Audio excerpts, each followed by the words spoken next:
Our guest in the studio is South Florida Congressman Allen West. Nice to have you with us, sir. It's always a pleasure to be here with you, Ashley.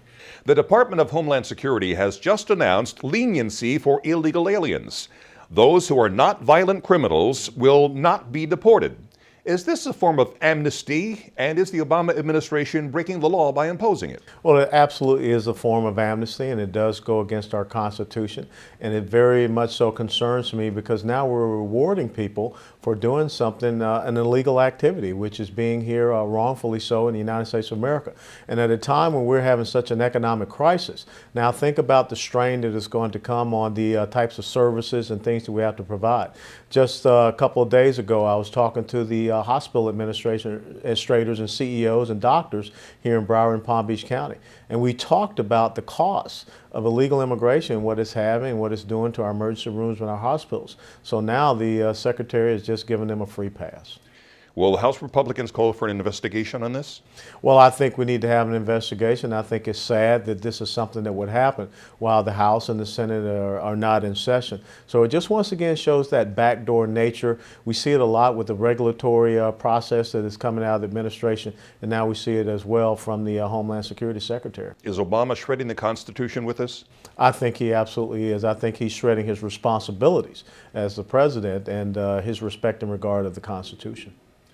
Okay, another matter. You recently said Representative Maxine Waters and other black leaders are overseers on a 21st century plantation. Yeah. Now, she calls that a little bit outrageous and ridiculous. What do you say to that? Well, you know, one of the things you have to look at is all of a sudden we have a 16% unemployment rate in the United States of America, in the African American community. And when you have certain black leaders that are sitting back, as we saw in that video clip, where they're saying, you know, you tell us when and we'll let go of the president. Well, we should have been letting go of the president, his failed policies quite some time ago.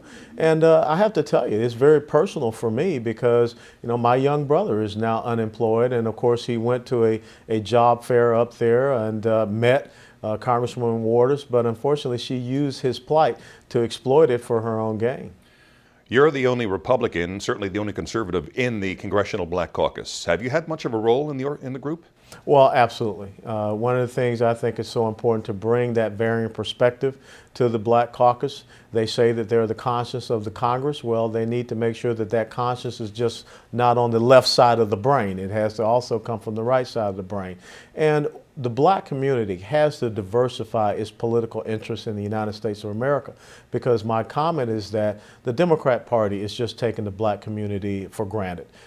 You're seeing that in the unemployment rate. You're seeing that play out in the destruction of the inner city, Detroit, Chicago. Look at what's happened in Philadelphia. So there are some failures in these liberal social welfare policies. Anybody in the CBC hearing you? Oh, yes. I have great conversations with the chairman of CBC and some of the other members. We talk offline. You know, there are some of the established people there that probably wish I was not part of it, but I'm going to continue to be a part of CBC, and I'm going to continue to challenge their stances. All right, you've taken a little heat from some conservatives for voting yes on the debt ceiling increase deal negotiated by your Speaker, John Boehner. Are you confident you won't lose votes because of that? Yes, I am very confident. As a matter of fact, since I've been back on this constituent work period, I've met with the Tea Party down in Fort Lauderdale and Broward. We had about 400 people show up for the Palm Beach Tea Party event where I spoke Monday evening. And I explained to them, you're not going to be able to sit back and get 100% of what you want in Washington, D.C. right now.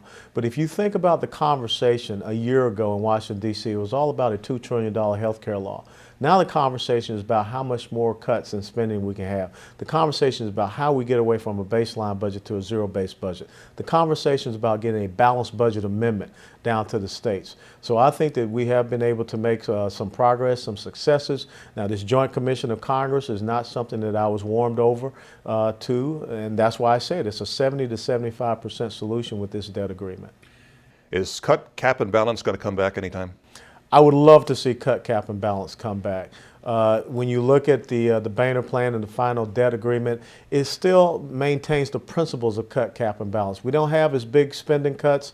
Cut, cap, and balance was $111 billion. The first 2 years under this plan is only $68 billion. You do have caps to federal government spending, and you do have that balanced budget amendment. So I think we stayed within the framework, but we got to continue to push a little harder.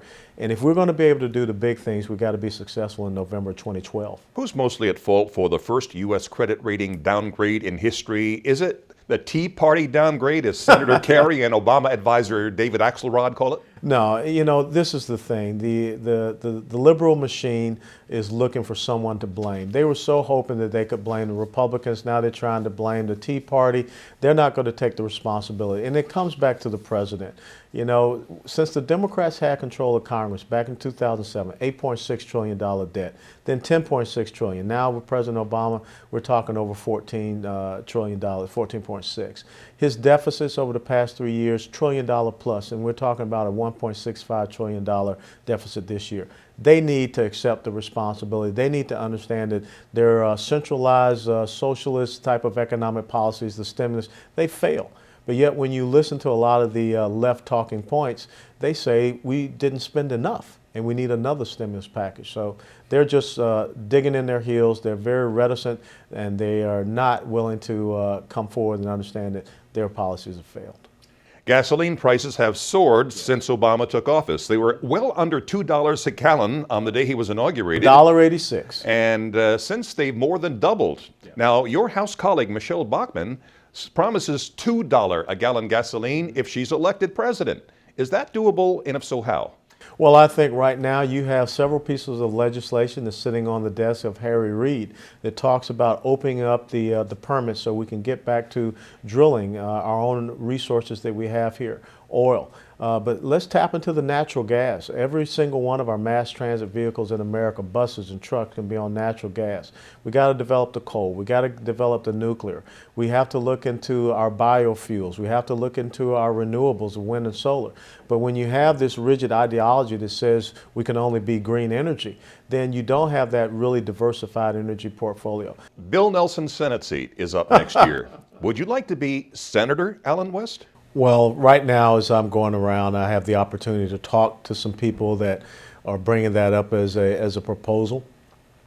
For me, the most important thing is to continue to be Congressman Allen West, Representative Allen West. We have to make sure we have strong, principled voices in the House of Representatives. But it is very humbling, very honorable that people would consider me, after just 7 or 8 months in the House, to be ready to move on to be a United States Senator. So I listen to people, but my heart's with the House of Representatives right now. You're headed to Israel. What's the purpose of your trip there? Well, I think that when you look at what just recently happened with the terrorist attack in Israel and some of the things that have occurred since the Hosni Mubarak was deposed in Egypt, the transiting of the Iranian warships, the attacks on the oil and gas pipeline, the continued attacks, increased attacks coming into southern Israel. Now is a very critical time to get over there, sit down with the leadership in Israel, and also we get a chance to speak with Mahmoud Abbas. But we've got this big vote coming up in September, which could in the UN. In the UN, which could potentially make a Palestinian state. So that's something that would be a real travesty of Middle East foreign policy. And I want to be able to go over and get both perspectives as far as we move ahead. So it's an important move forward. Israel is our #1 ally in the Middle East, and we can't turn our backs on them. Finally, how are you and Debbie Wasserman Schultz getting along these days? Well, I don't know. I haven't seen her. She's out doing her DNC chairman thing, and I think we ought to have a little, calendar that shows where's Debbie, because I don't know if she's down here servicing her constituents.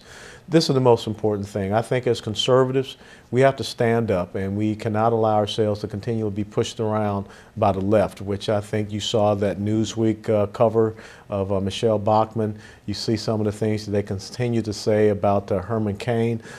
They have a vehement way of going after conservatives that are female and also minority, and I'm not going to allow that to happen. Is that because they're scared of you guys?